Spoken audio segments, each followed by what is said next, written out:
When reviewing the estimate that's been provided to you by either the insurance company, third-party payer, or the collision repair facility, it's important that you as a consumer understand what types of parts they are going to be installing on your vehicle. So really, how do you identify that? That's to review the documentation that's been provided to you. The first type of part type that you may see itemized on your estimate or repair plan is an OEM part. OEM stands for Original Equipment Manufacturer. That means that's a part that the collision repair facility is going to purchase from the dealership, and so it's going to be installed on your vehicle. So it's a brand new part from the vehicle manufacturer. The second type of part is going to be an aftermarket part. How do you identify an aftermarket part? It will have an AM or AMKT itemized next to the part. An aftermarket part is a part that is not sold through the dealership. It was not provided by the vehicle manufacturer, and it's basically like a generic or a replica of the parts that are on your vehicle. The third type of part is going to be an LKQ part. LKQ stands for like, kind, and quality. Now, based on the insurance carrier, third-party payer, or collision repair facility, this part may be called a couple different names. LKQ, like, kind, and quality, or recycled part, a salvage part, or a used part. So 4 different names for it, right?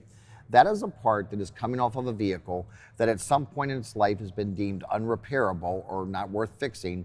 And so companies buy these cars and then they part them out, meaning they take and sell the parts off of them.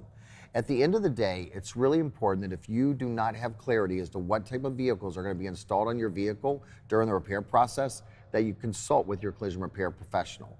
Now, Danny, what are some questions they might want to ask the collision repair facility? It's a great point. So again, you want to ask your repair professional what type of parts that your vehicle manufacturer may recommend, because they may have position statements, they may have guidance to ensure that you as a vehicle owner have the proper fit and finish and quality parts installed on your vehicle. Again, these are some things that as a consumer, you have the right to choose what parts you have installed on your vehicle because you signed the repair authorization. Certain policy limitations may not allow for the use of these original equipment parts or the OEM parts. So again, consult with your repair professional, determine if there's going to be any limitations or if they're being covered part of your insurance policy, your claim, or if you're paying out of pocket, know that there may be a cost difference between all 3 different part types out there. So again, talk to your repair professional, consult about what the recommended parts are, and then you can make the right decision. If you found today's tip helpful, please hit that thumbs up, share the video with your family and friends, and please comment below for any future suggestions. These videos are made possible by the Society of Collision Repair Specialists. SCRS and their members are committed to the future of the collision repair industry, as well as serving you, the consumer.